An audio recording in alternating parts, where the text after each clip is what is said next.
Well, hello everyone. I'm Joanna Hayashi.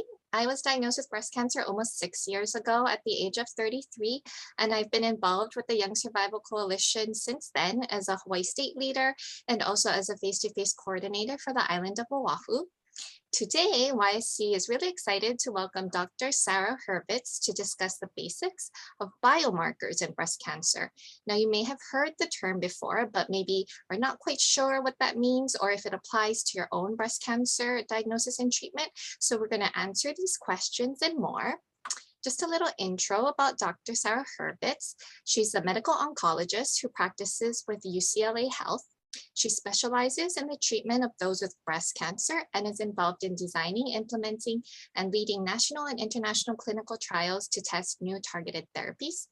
She is board certified in internal medicine and medical oncology.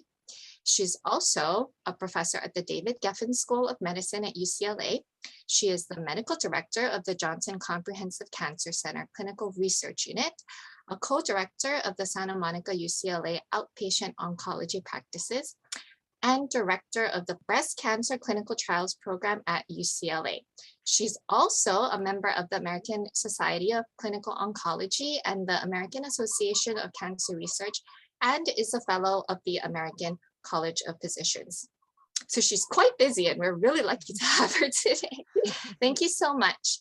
So just want to get started with just that big question. What are biomarkers exactly?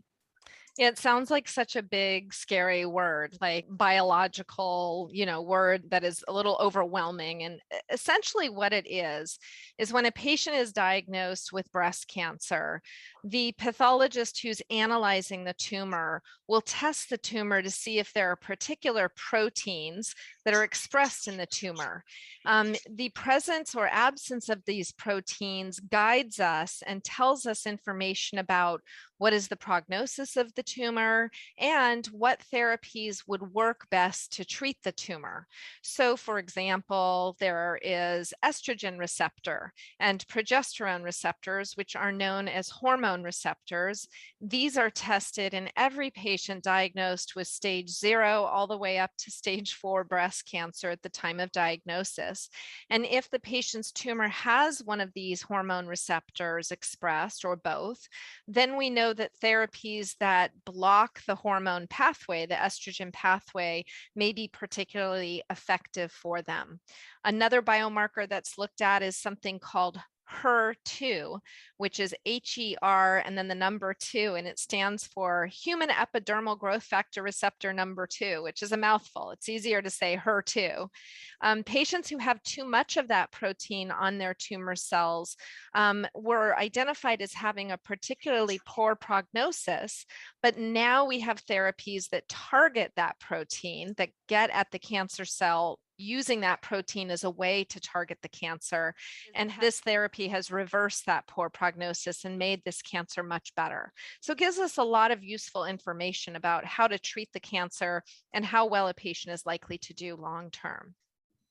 Okay, so on that note, are there other names for biomarkers or biomarker testing? I think you named a couple of things when you just did your explanation, but if you could give us some insight into that, that'd be great. Sure. So I explained biomarkers that are tested on the tumor in a patient who's been diagnosed with cancer, breast cancer.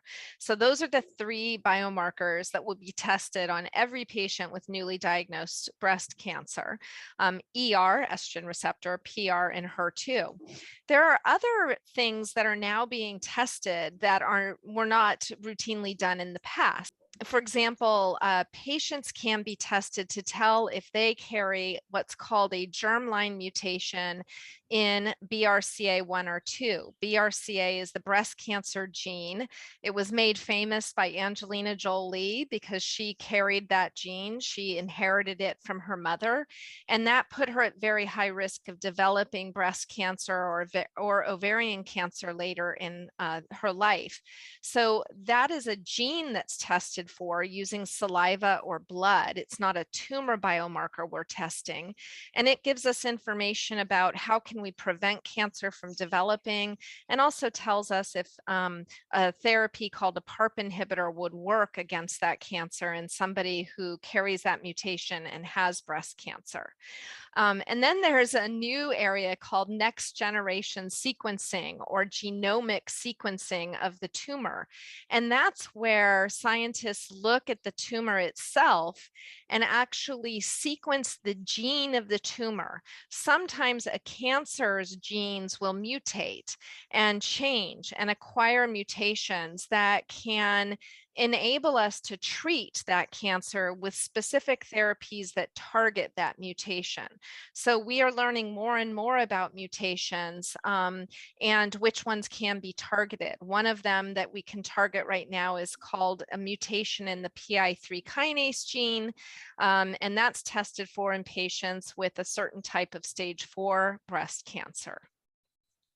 Okay, and I just want to clarify because you used the word mutation a couple of times, and then one being the mutations that occur within the tumor, and then germline mutation. So for the audience, could you just explain those two different types of mutations?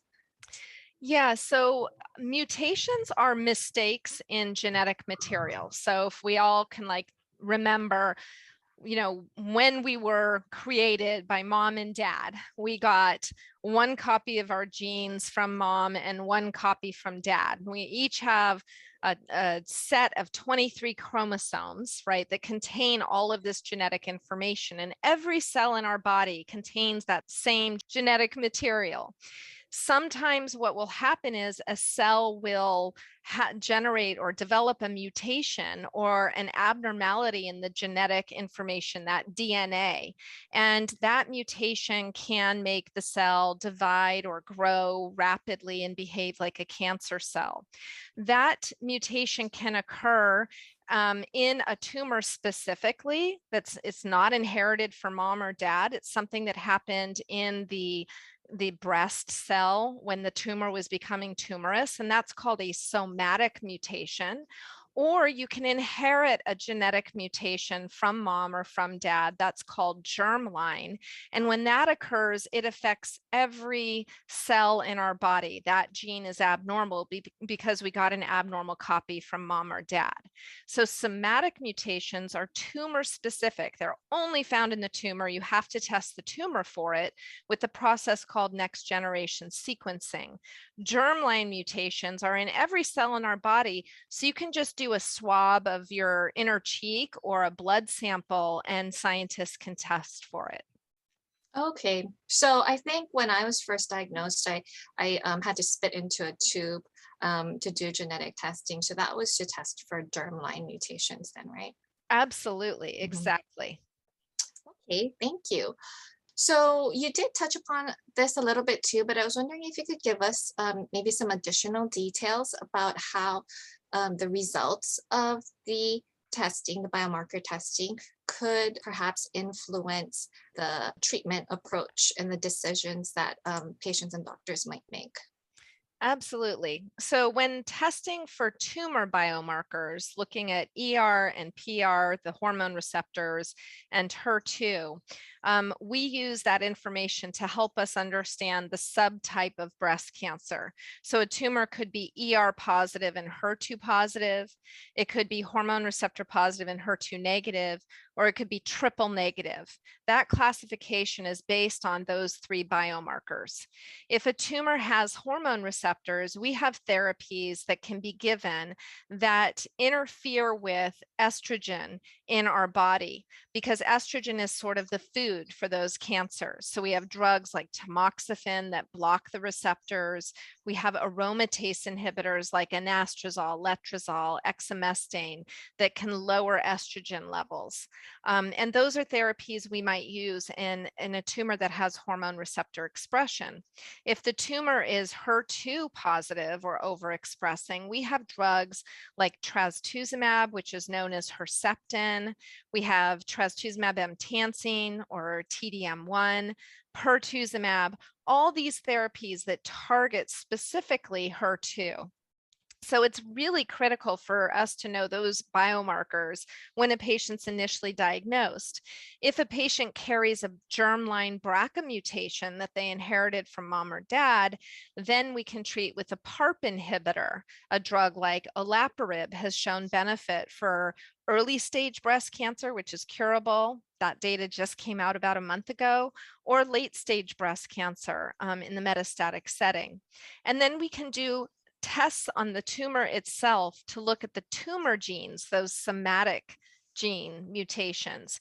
And if there's a mutation like in the PI3 kinase gene, then we know a particular therapy that targets PI3 kinase called alpelisib will work.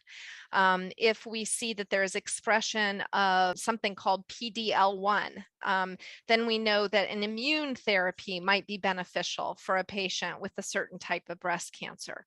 So there are a number of alterations identified with these biomarkers that help us define or personalize the medicine that we give to a patient to help them have a better outcome. Okay, thank you. So can those same tests that you were talking about, would they be able to tell us the risk of recurrence? Yes. So when we are talking about stage 1, stage 2, or stage 3 breast cancer, those are all lumped together as curable breast cancer, what we term early breast cancer. So we give therapy. We do things like surgery and radiation and chemotherapy, and sometimes anti-hormonal therapy, and sometimes anti-HER2 therapy to give a woman the highest chance of not having breast cancer recur as stage 4 or metastatic breast cancer. So in that setting, especially for somebody with like stage 1 or 2 breast cancer, where we're not sure how much we have to do, how much treatment we have to give to enable that patient to have a cure, we will use biomarkers and genomic testing to help us define how risky the cancer is. So there may be a patient with the stage 1 small tumor without lymph nodes involved that actually has very high risk features. For example, doesn't have ER or PR or HER2 expressed, is triple negative, where even though it's small, we know because of these biomarkers, it's high risk for recurring. So that tells us we need to treat with chemotherapy to give a patient the highest chance of not having a recurrence. There are other genomic tests that are done on the tumor in patients who have ER positive breast cancer that's HER2 negative.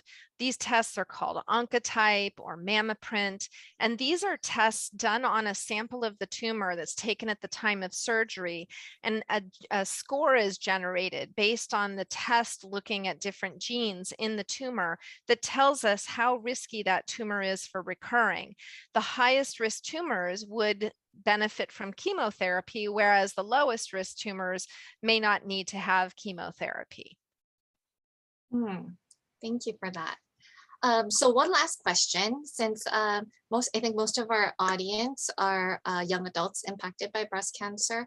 I was just wondering, in the context of young adults, what would you say is the largest benefit of biomarker testing?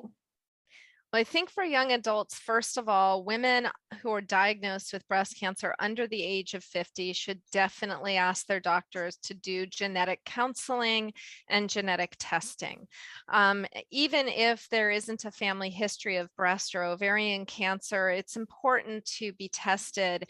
If you've been diagnosed under the age of 50 with breast cancer, it's important to be tested to see if you carry a mutation, because that can impact your decisions regarding surgery on the breast, surgery on the ovaries, and maybe even important in defining a treatment strategy that you're going to use to give you the highest chance of cure.